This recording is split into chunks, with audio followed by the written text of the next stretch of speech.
അസ്സലാമു അലൈക്കും വറഹ്മത്തുള്ളാഹി വബറകാതുഹു. ഇന്ന് എൻ്റെ വിഷയം ഖബർ ശിക്ഷ എങ്ങനെയെല്ലാം എന്നതിനെക്കുറിച്ചിട്ടാണ്. ഇമാം ബുഖാരി ഹസ്രത്ത് അബൂ ഹുറൈറ റളിയല്ലാഹു അൻഹുവിൽ നിന്ന് ഉദ്ധരിക്കുകയുണ്ടായി. നബി സല്ലല്ലാഹു അലൈഹി വസല്ലമ ഇങ്ങനെ പ്രാർത്ഥിക്കാറുണ്ടായിരുന്നു: അല്ലാഹുമ്മ ഇന്നി അഊസു ബിക മിൻ അസാബിൽ ഖബർ. അള്ളാഹുവെ, ഖബറിലെ ശിക്ഷയിൽ നിന്നും ഞാൻ നിന്നോട് രക്ഷ തേടുന്നു. ഹസ്രത്ത് സയ്യിദ് ഇബ്നു സാബിത്ത് റളിയല്ലാഹു അൻഹുവിൽ നിന്ന് നിവേദനം: നബി സല്ലല്ലാഹു അലൈഹി വസല്ലമ തങ്ങൾ ഒരിക്കൽ ബനു നജ്ജാർ ഗോത്രക്കാരുടെ തോട്ടത്തിൽ കൂടി പോയി.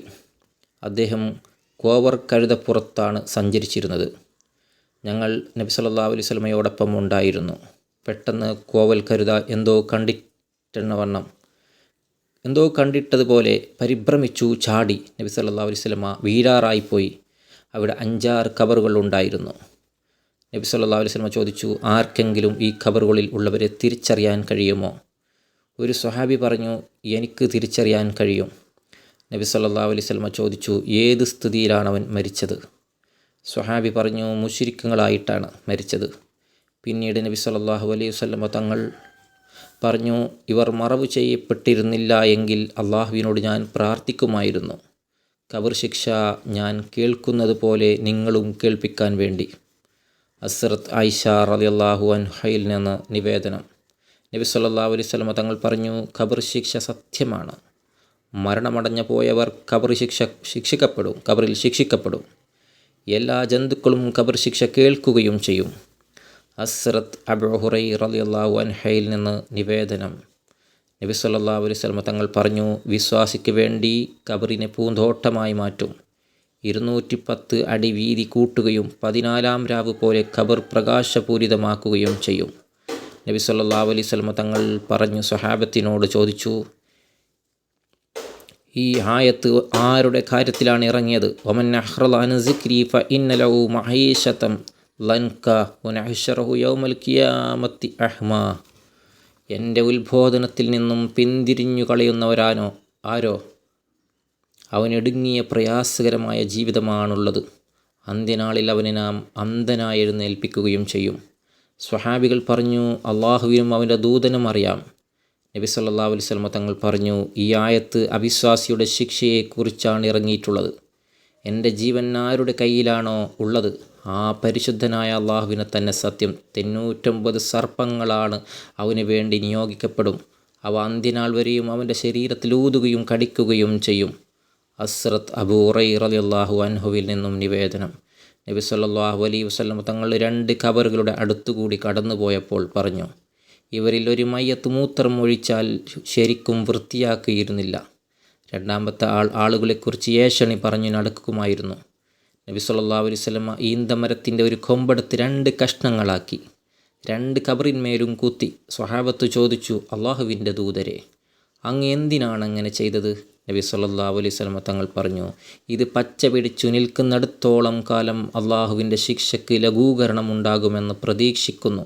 അതായത്, ഈ കൊമ്പ് പച്ച പിടിച്ച് നിൽക്കുമ്പോൾ അള്ളാഹുവിൻ്റെ പരിശുദ്ധിയെ വാഴ്ത്തും. അതിൻ്റെ അർത്ഥം ദിക്ർ ചൊല്ലും എന്നാണ്. അതിൻ്റെ ബറക്കത്ത് കാരണം അള്ളാഹുവിൻ്റെ ശിക്ഷയിൽ ഇളവ് വരുത്തും. യഹ്യ ബിൻ മുറത്തിൽ നിന്ന് നിവേദനം: നബി സല്ലല്ലാഹു അലൈഹി വസല്ലമയോടടുത്ത് ഞാനൊരു ഖബർസ്ഥാനിൽ പോയി. ഖബർ ഇടുങ്ങിയതിൻ്റെ ശബ്ദം കേട്ടു. ഞാൻ പറഞ്ഞു: അള്ളാഹുവിൻ്റെ ദൂതരെ, ഖബർ ഇടുങ്ങിയതിൻ്റെ ശബ്ദം കേട്ടു. അദ്ദേഹം ചോദിച്ചു: നീ കേട്ടുവോ? ഞാൻ പറഞ്ഞു: അതെ അള്ളാഹുവിൻ്റെ ദൂതരെ. നബി സല്ലല്ലാഹു അലൈഹി വസല്ലമ പറഞ്ഞു: ഇവർ ആളുകളെ ഏഷണി പറയുന്നവരും മൂത്രമൊഴിച്ചാൽ നല്ലതുപോലെ ശുദ്ധിയാക്കാത്തും അവരുമാണ്. മറ്റൊരു റിപ്പോർട്ടിൽ ഇങ്ങനെ കാണാം: 3 കാരണങ്ങളാൽ ഖബർ ശിക്ഷയുണ്ടാകും. 1. പരദൂഷണം, ഏഷണി, മൂത്രമൊഴുത്തി ശുദ്ധിയാക്കാതിരിക്കൽ. ഹസ്രത്ത് അബ്ദുല്ലാഹി ഇബ്നു ഉമർ റളിയല്ലാഹു അൻഹു പറയുന്നു: ബദർ യുദ്ധം നടന്ന സ്ഥലത്തെ ഖബർസ്ഥാനിൽ കൂടി ഞാൻ നടന്നുപോയി. ഞാൻ കണ്ടു, ഒരു ഖബർ പിളർന്നിരിക്കുന്നു. ഒരാൾ അതിൽ നിന്ന് പുറത്തു വന്നു. അവൻ്റെ കഴുത്തിൽ ഇരുമ്പിൻ്റെ ചങ്ങലയുണ്ട്. അവൻ വിളിച്ചു പറഞ്ഞു: അള്ളാഹുവിൻ്റെ ദാസ, എനിക്ക് കുടിക്കാൻ വെള്ളം തരൂ. എനിക്ക് അത്ഭുതം തോന്നി. പിന്നീട് ഞാൻ കണ്ടു, ഒരു മനുഷ്യൻ പുറത്തു വന്നു. അവൻ്റെ കയ്യിൽ ചമ്മട്ടിയുണ്ട്. അവൻ വിളിച്ചു പറയുകയാണ്, അള്ളാഹുവിൻ്റെ ദാസ, അവന് വെള്ളം കുടിക്കാൻ കൊടുക്കരുത്, അവൻ വിശ്വാസിയാണ്, അവൻ അവിശ്വാസിയാണ്. എന്നിട്ട് അവനെ ചമ്മട്ടി കൊണ്ട് അടിച്ചു കൊണ്ടിരുന്നു. അവൻ ഖബറിലേക്ക് പോകുന്നത് വരെയും അബ്ദുല്ലാഹിബിൻ ഉമർ റളിയല്ലാഹു അൻഹു പറയുന്നു, ഞാൻ നബി സല്ലല്ലാഹു അലൈഹി വസല്ലമയുടെ അടുത്ത് ചെന്ന് ഈ സംഭവം വിവരിച്ചു പറഞ്ഞു. അദ്ദേഹം പറഞ്ഞു, ഇത് അള്ളാഹുവിൻ്റെ ശത്രു അബൂജഹലാണ്. ഈ ശിക്ഷ അന്ത്യനാൾ വരെയും അവൻ അനുഭവിച്ചു കൊണ്ടേയിരിക്കും. ഉവൈസി റളിയല്ലാഹു അൻഹുവിൽ നിന്ന് നിവേദനം, ഞാൻ ഇസാബ് എന്ന സ്ഥലത്തു കൂടി നടക്കുകയായിരുന്നു. ഒരാൾ ഖബറിൽ നിന്ന് പുറത്തു കടന്ന് എൻ്റെ നേർക്ക് നടന്നു. അവൻ്റെ മുഖത്ത് ശിരസിലും നിറയെ തീയായിരുന്നു. ശരീരം മുഴുവനും ചങ്ങല കൊണ്ട് ബന്ധിച്ചിരുന്നു. അയാൾ അഭ്യർത്ഥിച്ചു, അള്ളാഹുവിൻ്റെ ദാസ, എനിക്ക് കുടിക്കാൻ അല്പം വെള്ളം തരുമോ? ഇതിനിടയിൽ ആ ഖബറിൽ നിന്ന് മറ്റൊരാൾ പുറത്തു വന്നു.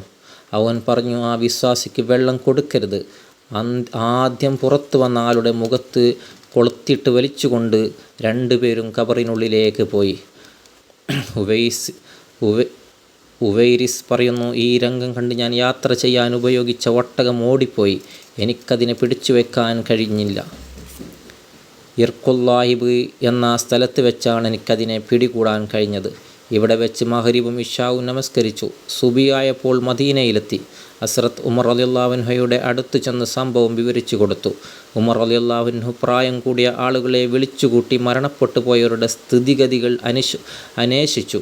ഒരു വൃദ്ധൻ പറഞ്ഞു, അമീറുൽ മുഅ്മിനീൻ, എനിക്കറിയാം, ബനു ഖിഫാർ ഗോത്രത്തിലെ ഒരു മനുഷ്യനായിരുന്നു. ജാഹിലിയ കാലത്ത് മരിച്ചുപോയതായിരുന്നു. വിരുന്നുകാരോടുള്ള കടമകൾ അത് പാലിച്ചിരുന്നില്ല. ഹസ്രത്ത് ഇബ്നു മസ്ഊദ് റളിയല്ലാഹു അൻഹുവിൽ നിന്നും നിവേദനം, നബി സല്ലല്ലാഹു അലൈഹി വസല്ലം തങ്ങൾ പറഞ്ഞു, മതഭക്തനും സൽവൃത്തനുമായ ഒരു വ്യക്തി ഉണ്ടായിരുന്നു. അവർ മരണമടഞ്ഞു. അവൻ ഖബറടക്കം ചെയ്യപ്പെട്ടു. എല്ലാവരും പിരിഞ്ഞുപോയി. അല്ലാഹു തആല ശിക്ഷയുടെ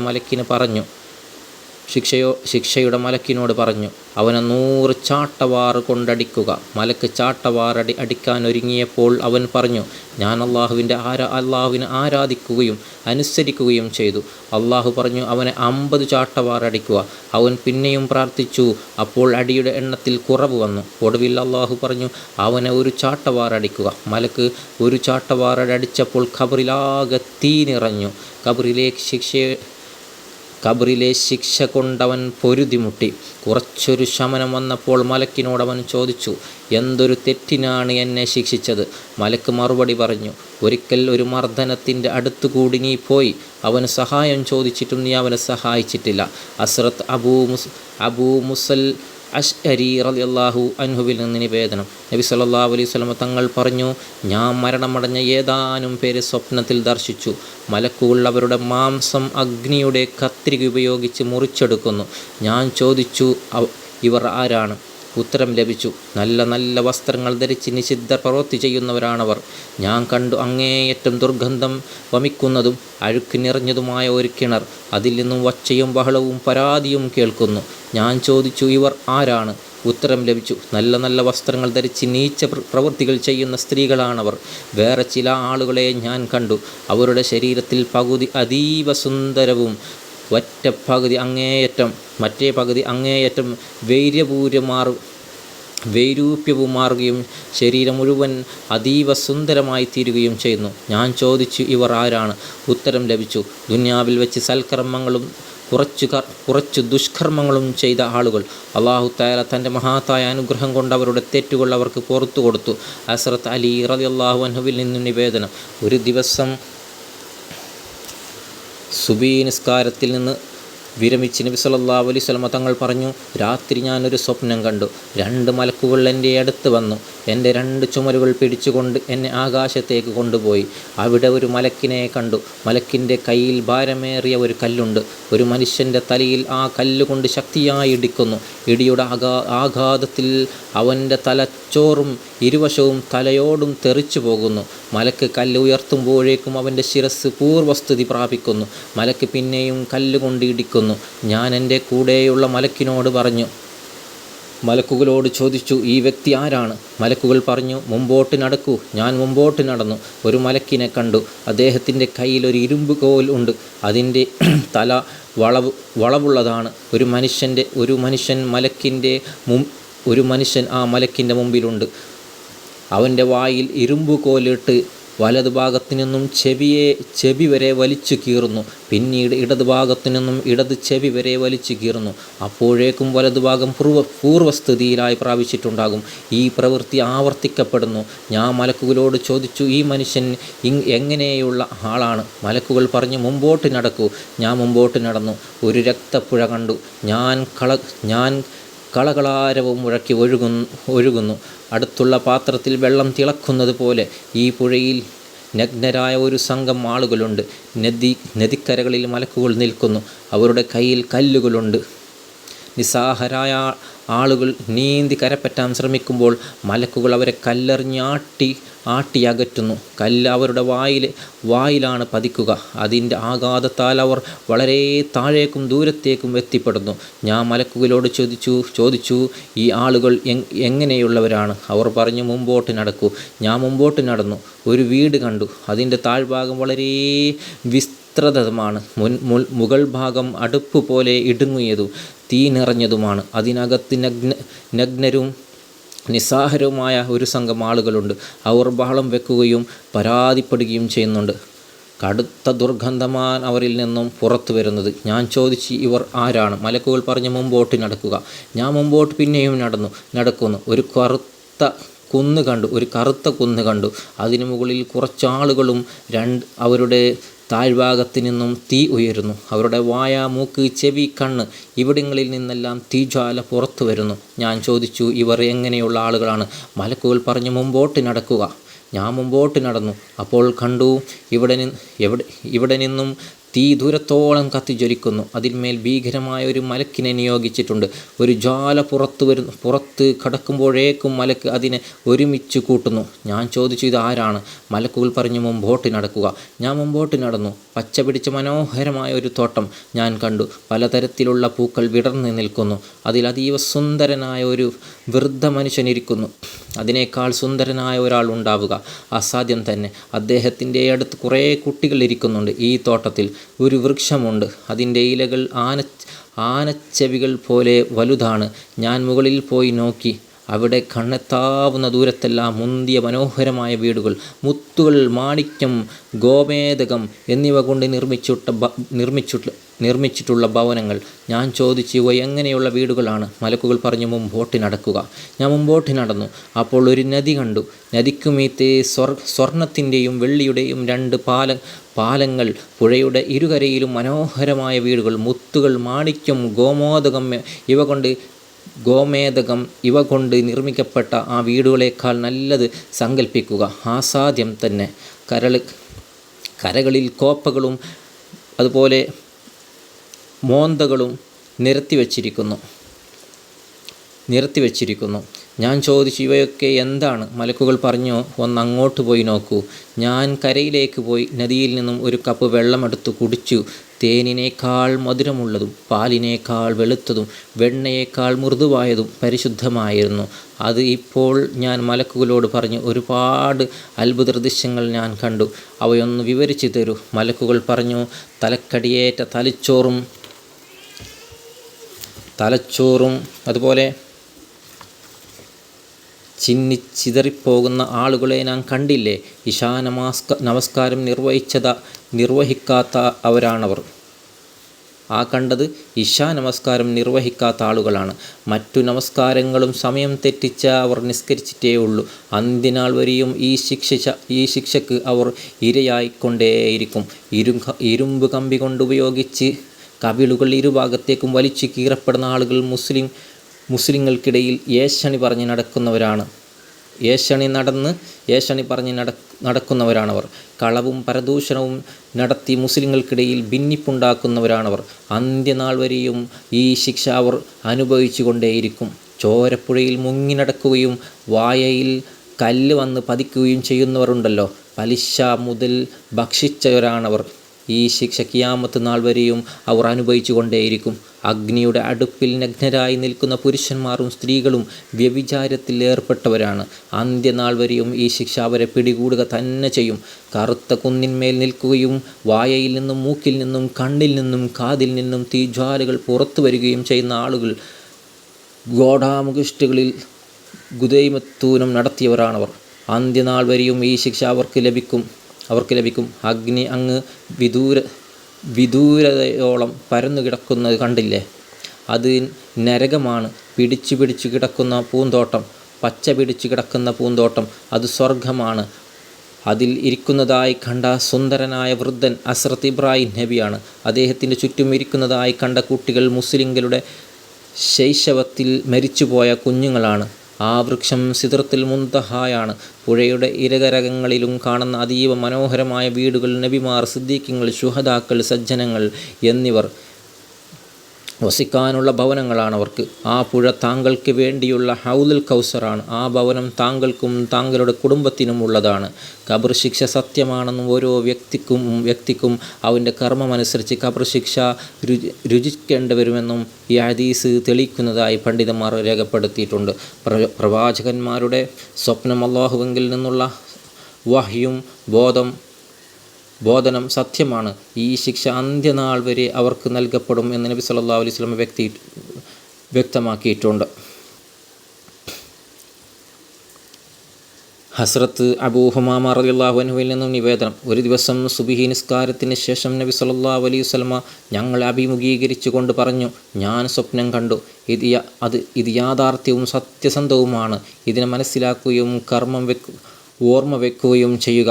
ഒരു വ്യക്തി എൻ്റെ അടുത്ത് വന്നു എൻ്റെ കൈ പിടിച്ചുകൊണ്ട് നടന്നു. വഴിയിൽ വളരെ പൊക്കമുള്ള ഒരു പർവ്വതം കണ്ടു. എന്നോട് പറഞ്ഞു, അതിന്മേൽ കയറുക. ഞാൻ പറഞ്ഞു, എനിക്ക് കയറാൻ കഴിയില്ല. അയാൾ പറഞ്ഞു, അങ്ങേക്ക് വേണ്ടി പർവ്വതത്തെ മൃദുലമാക്കിയിട്ടുണ്ട്. പിന്നീട് പർവ്വതത്തെ മൃദുലമാക്കിയപ്പോൾ എനിക്ക് എളുപ്പം മല കയറാൻ കഴിഞ്ഞു. അവിടെ ഞാൻ കണ്ടു ഏതാനും പുരുഷന്മാരും സ്ത്രീകളും. അവരുടെ കവിളുകൾ രണ്ട് ഭാഗത്തും ചെവി വരെ കീറിയിരിക്കുന്നു. ഞാൻ ചോദിച്ചു, ഇവർ ആരാണ്? അയാൾ പറഞ്ഞു, പ്രവർത്തിക്കാതിരിക്കുകയും വാഗ്ദാനം പാലിക്കാതിരിക്കുകയും ചെയ്യുന്നവരാണവർ. ഞങ്ങൾ മുമ്പോട്ട് പോയി. അപ്പോൾ കണ്ടു കുറേ പുരുഷന്മാരും സ്ത്രീകളും അവരുടെ കണ്ണുകളും കാതുകളും ഒരുതരം ധാതു ചൂടാക്കി ഒഴിക്കുന്നു. ഞാൻ ചോദിച്ചു, ഇവർ ആരാണ്? അവർ പറഞ്ഞു, ദ്വാരങ്ങളിൽ കൂടി വീടുകളിലേക്ക് ഒളിഞ്ഞു നോക്കുകയും അവർ ആവശ്യമില്ലാത്ത കാര്യങ്ങൾ കാതുകൂർപ്പിച്ച് കേൾക്കുകയും ചെയ്യുന്നവരാണവർ. കുറച്ചുകൂടി മുമ്പോട്ട് നടന്നപ്പോൾ ഞാൻ കണ്ടു സ്ത്രീകളുടെ കാലുകൾ ബന്ധിച്ചു മുഖം കമിഴ്ത്തി വലിച്ചു കൊണ്ട് പോകുന്നു. അവരുടെ മാറത്ത് പെരുമ്പാമ്പുകൾ കൊത്തിവരിക്കുന്നു. അവർ ആരാണ്? ഞാൻ ചോദിച്ചു. അവർ മറുപടി പറഞ്ഞു, മുലപ്പാൽ കൊടുക്കാതെ സ്വന്തം കുഞ്ഞുങ്ങളെ പട്ടിണിക്കിടുന്ന സ്ത്രീകളാണവർ. കുറച്ചുകൂടി മുമ്പോട്ട് നടന്നപ്പോൾ ഞങ്ങൾ കണ്ടു കുറേ സ്ത്രീകളും പുരുഷന്മാരും കാലുകൾ ബന്ധിച്ച് കമിഴ്ത്തി കിടത്തി വലിച്ചു കൊണ്ടുപോകുന്നു. ഇവർ ആരാണ്? ഞാൻ ചോദിച്ചു. നോമ്പ് നോറ്റിട്ട് സമയമാകുന്നതിന് മുമ്പ് തന്നെ നോമ്പ് തുറക്കുന്നവരാണവർ. അവർ ഉത്തരം പറഞ്ഞു. കുറച്ചുകൂടി മുമ്പോട്ട് നടന്നപ്പോൾ ഞങ്ങൾ കണ്ടു പുരുഷന്മാരുടെയും സ്ത്രീകളുടെയും ഒരു സംഘം. അങ്ങേയറ്റം വിരൂപവും വികൃതമായ രൂപം, വൃത്തികെട്ട വസ്ത്രം, അവരുടെ ശരീരത്തിൽ നിന്നും അസഹ്യമായ ദുർഗന്ധം വമിക്കുന്നുണ്ടായിരുന്നു. ഞാൻ ചോദിച്ചു, ആരാണിവർ? അദ്ദേഹം പറഞ്ഞു, വ്യഭിചാരികളായ സ്ത്രീ പുരുഷന്മാർ. ഞങ്ങൾ മുമ്പോട്ട് പോയപ്പോൾ കുറച്ച് പുരുഷന്മാരെ കണ്ടു. അവരുടെ ശരീരത്തിലുള്ള മുഴുവൻ അവയവങ്ങളും വീർത്തു കഴിഞ്ഞിരുന്നു. ദുർഗന്ധം വമിക്കുന്നുണ്ട്. ഞാൻ ചോദിച്ചു, ഇവർ ആരാണ്? അവിശ്വാസികളുടെ മൃതദേഹങ്ങളാണെന്നുത്തരം കിട്ടിയത്. കുറച്ചുകൂടി മുമ്പോട്ട് പോയപ്പോൾ കുറേ ആളുകളുടെ കണ്ടു. ഒരു വൃക്ഷത്തിൻ്റെ താഴെ കിടക്കുകയാണ്. ആരാണിവർ? ഞാൻ ചോദിച്ചു. മുസ്ലിങ്ങളുടെ മൃതദേഹങ്ങളാണിവ എന്നിവയായിരുന്നു മറുപടി. കുറച്ചുകൂടി നടന്നപ്പോൾ കുറേ ആളുകളെ കണ്ടു. അവരുടെ മുഖങ്ങൾ പ്രകാശിക്കുന്നുണ്ടായിരുന്നു. വൃത്തിയുള്ള വസ്ത്രങ്ങൾ, നല്ല സുഗന്ധം. ആരാണതെന്ന് ഞാൻ ചോദിച്ചു. സിദ്ദീഖീങ്ങളും ശുഹദാക്കളും സജ്ജനങ്ങളുമാണെന്ന് മറുപടി കിട്ടി. ഹസ്രത്ത് അനസ് റളിയല്ലാഹു അൻഹുവിൽ നിന്നും നിവേദനം. നബി സല്ലല്ലാഹു അലൈഹി വസല്ലം തങ്ങൾ പറഞ്ഞു, എൻ്റെ സമുദായത്തിൽ നിന്ന് ആരാണോ ലൂത്ത് നബി അലൈഹിസ്സലാമിൻ്റെ ജനതയുടെ പ്രവൃത്തി ദുദൈമിഥുനം ചെയ്യുന്നത്, അവനെ മരണാന്തരം വലിച്ചു കൊണ്ടുപോയി ലൂത്ത് നബിയുടെ ജനതയുടെ ഖബറിൻ്റെ അടുത്തെത്തിക്കും. അന്ത്യനാളിൽ അവരോടൊപ്പമായിരിക്കും അവനെയും പുനർജീവിപ്പിക്കുക. ഇബ്നു അസാക്കിർ ചരിത്രത്തിലെഴുതി, ഈ ഒരു വ്യക്തി അതിർത്തിയിൽ വെച്ച് മരണപ്പെടുകയും അവിടെ തന്നെ മറവ് ചെയ്യപ്പെടുകയുമായി. മൂന്നാം ദിവസം അവൻ്റെ ഖബർ കുഴിക്കപ്പെട്ടു. ഖബറിന് ഒരു കുഴപ്പമുണ്ടായിരുന്നില്ല. എല്ലാ ഭാഗങ്ങളും ശരിയായിരുന്നു. എന്നാൽ മയ്യത്ത് അപ്രത്യക്ഷമായിരിക്കുന്നു.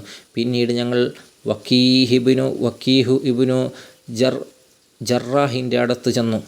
ഇതിൻ്റെ സ്ഥിതി അന്വേഷിച്ചു. അദ്ദേഹം പറഞ്ഞു, നബി സല്ലല്ലാഹു അലൈഹി വസല്ലം പറഞ്ഞിരിക്കുന്നു, ഏതെങ്കിലും വ്യക്തി ലൂത്ത് നബിയുടെ ജനത ചെയ്തിരുന്ന ദുർപ്രവൃത്തി ചെയ്താൽ അവൻ്റെ ഖബറിനെ വലിച്ചു കൊണ്ടുപോയി ലൂത്ത് നബിയുടെ ജനതയുടെ അടുത്തെത്തിക്കും.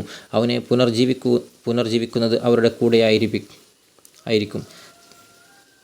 തർക്കീബ് എന്ന ഗ്രന്ഥത്തിൽ അവ്വാബ് നു ഹൗഷബ് ഇസ്മായിൽ നിന്നും നിവേദനം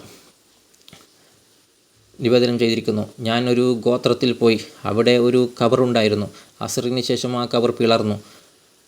അതിൽ നിന്നും ഒരു മനുഷ്യൻ പുറത്തു വന്നു. അവൻ്റെ ശിരസ് കഴുതയുടെയും ശരീരം മനുഷ്യൻ്റേതുമായിരുന്നു. 3 തവണ കഴുതയുടേതുപോലെ ശബ്ദമുണ്ടാക്കിയതിന് ശേഷം അവൻ ഖബറിലേക്ക് തന്നെ പോയി.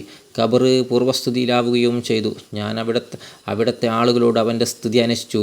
അവർ പറഞ്ഞു, അവൻ മദ്യപാനായിരുന്നു. ലഹരിയിൽ നിന്ന് മുക്തനാവുന്ന സമയത്ത് അവൻ്റെ മാതാവ് അവനെ ഉപദേശിക്കും, മകനെ, നീ അള്ളാഹുവിനെ ഭയപ്പെടുക, മദ്യപിക്കരുത്. ഇതിന് മറുപടിയായി മാതാവിനോട് അവൻ പറയും, നിങ്ങൾ കഴുതിയെപ്പോലെ പുലമ്പിക്കൊണ്ടിരിക്കുകയാണ്. അവൻ അസ്റിന് ശേഷമാണ് മരിച്ചത്. അന്നു മുതൽ എല്ലാ ദിവസവും അസ്റിന് ശേഷം അവൻ ഖബർ പിളർന്ന് പുറത്തു വരികയും കഴുതിയെപ്പോലെ 3 തവണ ശബ്ദമുണ്ടാക്കിയതിന് ശേഷം ഖബറിലേക്ക് തന്നെ മടങ്ങിപ്പോവുകയും ഖബർ പൂർവ്വസ്ഥിതിയിലാവുകയും ചെയ്യും. ഹസ്രത്ത് അബൂ ഇസ്ഹാക്കിൽ നിന്നും നിവേദനം. അദ്ദേഹം പറഞ്ഞു, ഞാനൊരു മയ്യത്ത് കുളിപ്പിക്കാൻ വേണ്ടി വിളിക്കപ്പെട്ടു. ഞാൻ അവൻ്റെ വസ്ത്രം പുറത്തെടുത്തപ്പോൾ അവൻ്റെ കഴുത്തിൽ ഒരു സർപ്പം പറ്റി പിടിച്ചു നിൽക്കുന്നത് കണ്ടു. എനിക്ക് അത്ഭുതം തോന്നി. ആളുകൾ പറഞ്ഞു, ഈ വ്യക്തി റസൂൽ സല്ലല്ലാഹു അലൈഹി വസല്ലം സഹാബികളെയും കുറ്റം പറയാറുണ്ടായിരുന്നു. നിവേദനം. അബ്ദുല്ലാഹിബ്നു സിയാദിൻ്റെ ശിരസിൽ ഒരു പാമ്പ് മൂക്കിൻ്റെ ദ്വാരത്തിൽ കൂടി കടക്കുകയായിരുന്നു. വായയിൽ നിന്ന് പുറത്ത് കടക്കുകയും ചെയ്തു. വായയിൽ കൂടി കടന്ന് മൂക്കിൻ്റെ മറ്റേ ദ്വാരത്തിൽ കൂടി പുറത്ത് കടന്നു. ഇങ്ങനെ പല തവണ കടക്കുകയും പുറത്ത് കടക്കുകയും ചെയ്തുകൊണ്ടിരുന്നു. പാമ്പ് എവിടെ നിന്ന് വന്നുവെന്നോ എവിടെ പോയെന്നോ ആർക്കും അറിയില്ല. ഇസ്മത്ത് ഇബാദാനിയിൽ നിന്ന് നിവേദനം. ഞാൻ ഒരു മൈതാനയിൽ കൂടി പോവുകയായിരുന്നു. ഒരു ക്ഷേത്രം കണ്ടു. അതിൻ്റെ ഒരു മുറിയിൽ ഒരു പാതിരി ഇരിക്കുന്നുണ്ടായിരുന്നു. ഞാൻ അദ്ദേഹത്തോട് പറഞ്ഞു, താങ്കൾ ഇവിടെ കണ്ട ഒരു അത്ഭുത കാര്യം പറഞ്ഞു തരിക. അദ്ദേഹം പറഞ്ഞു, ഒരു ദിവസം ഞാൻ ഒരു വെളുത്ത പക്ഷിയെ കണ്ടു. ഇത് ആ പാറക്കല്ലിൽ ഇരുന്നു. അത് ഛർദ്ദിച്ചപ്പോൾ ഒരു തല, പിന്നെ ഒരു കാല്, പിന്നെ ഒരു കാൽവെണ്ണ പുറത്തു വന്നു. അത് ഛർദ്ദിച്ചു കൊണ്ടേയിരിക്കെ ഒരവയവും മറ്റേ അവയവുമായി ചേർന്നാണ് വന്നത്. എത്രത്തോളം എന്നാൽ ആ അവയവങ്ങളിൽ നിന്നും ഒരു പുരുഷൻ ഇരിക്കുന്ന രൂപം തയ്യാറായി. ആ രൂപം എഴുന്നേൽക്കാൻ ഭാവിച്ചപ്പോൾ പക്ഷി ചുണ്ടുകൊണ്ട് കൊത്തുകയും ഒന്നിനു പുറകെ ഒന്നായി അവൻ്റെ എല്ലാ അവയവങ്ങളിലെയും തിന്നുകയും ചെയ്തു. ഈ സംഭവം ദിവസങ്ങളോളം കൃത്യമായി സംഭവിച്ചു കൊണ്ടേയിരുന്നു. എനിക്ക് വലിയ അത്ഭുതം തോന്നി. അള്ളാഹുവിൻ്റെ കഴിവിൽ പൂർണ്ണ വിശ്വാസം വന്നു. ഈ ശരീരത്തിൽ മരണാന്തരം ജീവിപ്പിക്കുക തന്നെ ചെയ്യും. ഒരു ദിവസം ഞാൻ ആ പക്ഷിയെ അഭിമുഖീകരിച്ച് പറഞ്ഞു, പക്ഷി, ഞാൻ നിന്നെ അള്ളാഹുവിൻ്റെ ഒരു വക്താവാക്കുകയാണ്. നീ കുറച്ചൊന്ന് നിൽക്കുകയും ആ വ്യക്തിയെക്കുറിച്ച് അവൻ്റെ സ്ഥിതി നിന്നോടൊന്ന് ഞാൻ ചോദിക്കട്ടെ. പക്ഷി വളരെ സാഹിത്യസമ്പുഷ്ടമായ രീതിയിൽ അറബി ഭാഷയിൽ എന്നോട് പറഞ്ഞു, ഈ പ്രപഞ്ചം മുഴുവൻ എൻ്റെ നാഥൻ്റെ സ്വത്താണ്. അവൻ എന്നെന്നും നിലനിൽക്കുന്നവനാണ്. അവൻ എല്ലാത്തിനെയും നശിപ്പിക്കും. അവന് നാശമില്ല. ഞാൻ അള്ളാഹുവിൻ്റെ മലക്കുകളിൽപ്പെട്ട ഒരു മലക്കാണ്. ഏതായാലും ഞാൻ ഇത്രയും പറഞ്ഞ് നിർത്തുന്നു. ഇൻഷാ അല്ലാഹ് നമുക്ക് അടുത്ത ക്ലാസ്സിൽ ബാക്കി പറയാം. അള്ളാഹു എത്തിച്ചാൽ ഇൻഷാ അല്ലാഹ്. ഞാൻ ഈ പറഞ്ഞതും നിങ്ങൾ കേട്ടതും ഒരു സ്വാലിയായ അമലായി സ്വീകരിക്കുമാറാവട്ടെ എന്ന് പ്രാർത്ഥിച്ചുകൊണ്ട് ഞാൻ നിർത്തുന്നു. അസ്സലാമു അലൈക്കും വറഹ്മത്തുള്ളാഹി വബറകാതുഹു.